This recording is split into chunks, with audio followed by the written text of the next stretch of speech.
en la industria de la construcción, no específicamente en la Cámara. Hemos tenido una serie de problemas de integridad, de problemas éticos, que han asolado a toda la industria. Lamentablemente hubo toda una organización que hizo esto, no solamente atravesó la industria de la construcción, sino que muchas otras actividades comerciales e industriales. Pero bueno, lo que está en cuestión es la industria de la construcción. Nosotros en la Cámara lo primero que hemos comprendido es que más allá de las determinaciones morales, que por cierto son muy importantes, son decisivas, desde el punto de vista de los negocios, hoy en día es cada vez más difícil hacer negocios sin un compromiso ético muy profundo. O sea que más allá de las convicciones éticas de cada empresario, hay también un problema de factibilidad. Cada vez más el crédito y los factores que están alrededor de las empresas y que permiten que las empresas funcionen y crezcan, exigen comportamientos éticos mejores. De manera tal que este es un primer punto al cual los empresarios deben digamos, aceptar y comprender. El otro tema que hemos visto en líneas generales es que existe un sistema de reglas morales y de reglas éticas que es casi universal en Occidente y que todos aceptamos como buenas. El problema es el conjunto de reglas informales, es decir, el seguimiento que tiene la sociedad o la proximidad que tiene la sociedad respecto del conjunto de reglas formales. O sea que, en definitiva, la ética y la integridad son una función diferencial de la relación existente entre lo que hace la sociedad y las reglas que la sociedad proclama que tiene. Hay una estadística que nosotros hemos visto que es interesante. Casi todos los países de América, en cuanto a cuando se les hace la pregunta a las sociedades, ¿no? ¿Por qué no denunciarían un hecho de corrupción? ¿Por qué no lo denunciarían? Las personas que contestan, en casi todos los países menos desarrollados, contestan que le dan miedo las consecuencias en el orden de entre el 40 y el 50%, y que no serviría para nada en el orden también del 40 y el 50%. Hay dos países desarrollados, Estados Unidos y Canadá, donde la respuesta al negar miedo a las consecuencias son mucho más bajas. En Estados Unidos solamente el 20% tiene miedo de las consecuencias y en Canadá solo el 16% tiene miedo de las consecuencias. Esto es lo que está indicando claramente que los parámetros formales de la ética están mucho más cerca del ejercicio práctico de la ética que hace la sociedad. Por eso las personas no tienen miedo de las consecuencias al denunciar. Aunque, como vimos recién, son muy escépticos a la hora de pensar que eso va a provocar un cambio. Entre el 40 y el 50%, y esto también pasa en Canadá y en Estados Unidos, igual que en el resto de América, la gente cree que eso no va a servir para nada.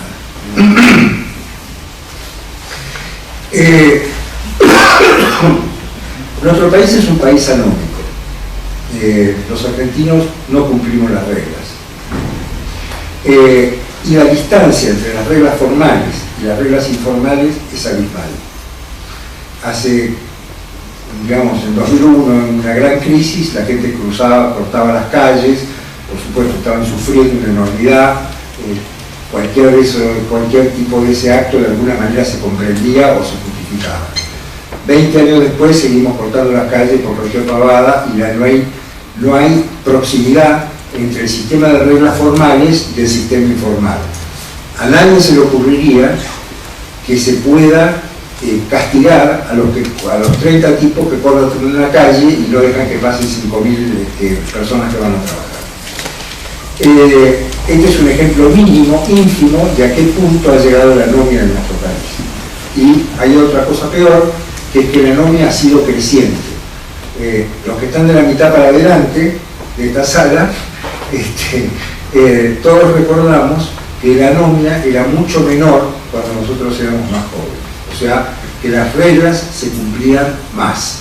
Nunca fuimos un país de caballeros éticos, pero éramos un poco mejores. Esto es nuestra responsabilidad, por supuesto, no de la responsabilidad de los que están de la mitad para atrás de la sala. Es nuestra generación la que ha generado este problema. Bueno, en la Cámara, ¿qué es lo que hemos hecho? Bueno, por lo pronto, formular una estrategia de transparencia básica, que es la que se conoce en general en casi todo el mundo de Occidente, que es, en definitiva, que la corrupción es una función de la discrecionalidad y de la transparencia. O sea, cuanto más transparencia hay, menos corrupción hay. Cuando los actos se ven, hay menos corrupción, y cuando los actos son menos discrecionales y están más reglados, hay menos corrupción. Con estos dos paradigmas hemos tratado de actuar hacia adentro nuestro y falta hacia afuera. Y así que esta charla, muy breve, va a tener esos dos capítulos. ¿Qué hicimos hacia adentro? Hacer cosas hacia adentro es fácil.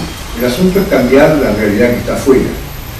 Hacia adentro, nosotros hemos tomado la ley 27401, a donde dice que las organizaciones o las empresas pueden tener programas de integridad. Este pueden es un sofisma, porque pero de verdad una de las eximentes de delito es el tener un programa de integridad, con lo cual si uno quiere estar fuera del marco del delito, tiene que tener un programa de integridad. Así que hemos adoptado un programa de integridad. Hemos tomado una consultora muy importante, la Big Four, la que tiene más prestigio en el tema de integridad, para que nos asesore y nos guíe en todo este asunto. Hemos hecho un código de conducta que ha sido votado por todos y cada uno de los socios de la Cámara. Se hacen capacitaciones periódicas a las empresas pymes no tienen tantas facilidades para tener programas de integridad, de manera tal que hay que estructurar capacitaciones para que cada uno pueda acceder a los programas de integridad a los cuales realmente tiene posibilidades. Hemos abierto una línea de denuncias con protección para los denunciantes. Se investigan los hechos denunciados. Hay un oficial de cumplimiento totalmente independiente que se ocupa de los problemas de integridad en la Cámara. Hay un consejo asesor que está formado por el presidente del Poder Ciudadano y dos expresidentes extranjeros, ellos uno de la Confederación Internacional de la Industria de la Construcción y el otro de la Federación Interamericana de la Industria de la Construcción, uno es chileno, el otro es uruguayo, son dos personas ya retiradas de un enorme prestigio en la industria de la construcción. En definitiva, se han llevado a cabo todos los procedimientos y seguimos en esta evolución porque recién hemos empezado. Esto empezó cuando yo asumí la presidencia, eso fue en noviembre del año pasado, fin de noviembre del año pasado, de manera tal que es muy reciente. Todo esto lo hemos hecho, yo diría casi vertiginosamente. Nos falta aprender mucho, nos falta entender mucho de todo esto. Queremos recorrer el camino lo antes posible, porque hemos sido parte de un lío considerable.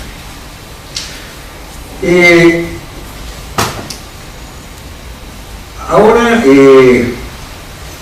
viene la segunda parte, o sea, las organizaciones, sobre todo las que trabajan con el Estado,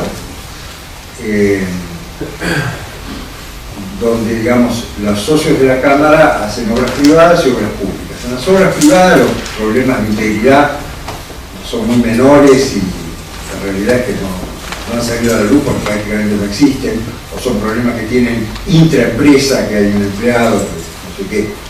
Pero los problemas se dan con el sector, en el contacto con el sector público.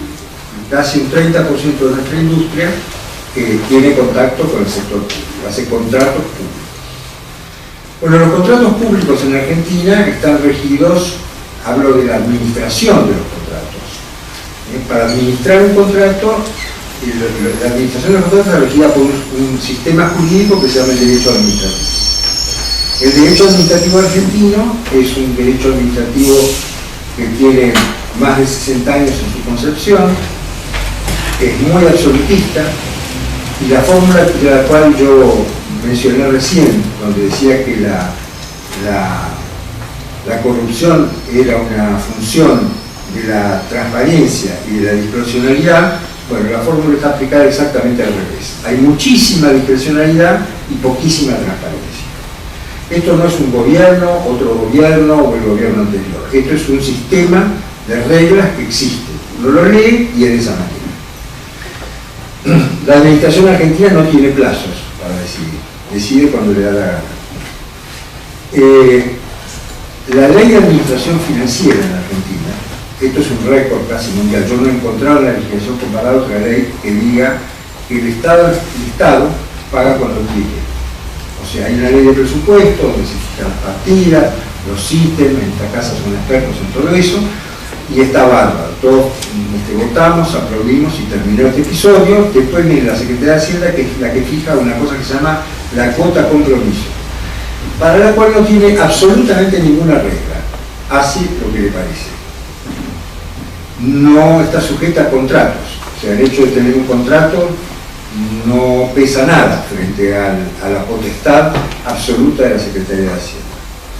De manera tal que normalmente, con las dificultades macroeconómicas que tiene nuestro país, las administraciones siempre les falta plata.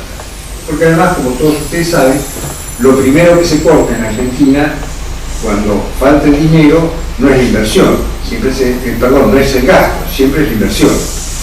De manera tal que, en general, la obra pública es víctima de recortes. ¿Cuánto vale el puesto del funcionario que decida quién le paga primero? ¿No? Porque tiene la más absoluta discrecionalidad de pagarle a quien le da la gana.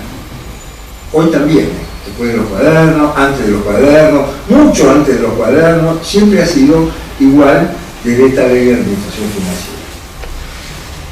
La realidad es que, como yo les dije recién, en la legislación comparada yo no encontré ninguna ley de administración financiera de un Estado del Occidente que diga que el Estado puede pagar cuando le da la gana.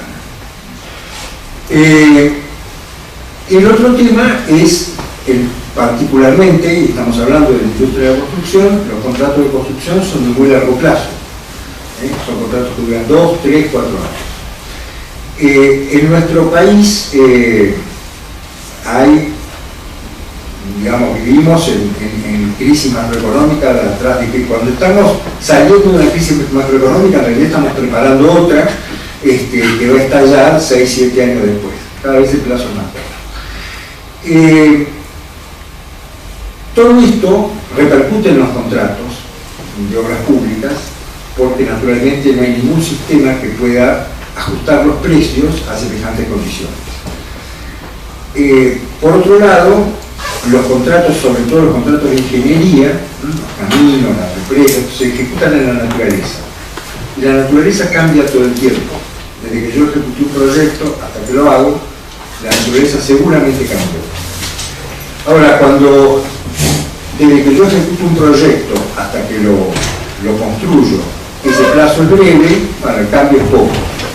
Pero si el plazo es larguísimo, porque resulta que siempre tengo crisis económicas y no tengo la plata para afrontar el proyecto, cuando voy a usar el proyecto que tiene 9 años de viejo, la naturaleza es otra y la obra que hay que hacer es diferente. ¿Por qué explico todo esto? Porque todo esto implica discusiones con el sector público. ¿Y cómo se arreglan estas discusiones con el sector público? Bueno, el sector público decide lo que le parece. Que sí, que no, que más o menos, lo que le parece. Lo que le parece al sector público, a mí como contratista me puede parecer mal. Muy bien, ¿qué tengo como recurso? Un juicio contencioso administrativo que dura entre 10 y 15 años. Entonces quiere decir que ese funcionario tiene un poder absoluto. Ustedes recuerdan que había un sujeto que se llama Lord Acton, que pasó a la celebridad por haber dicho que el poder corrompe y el poder absoluto corrompe absolutamente.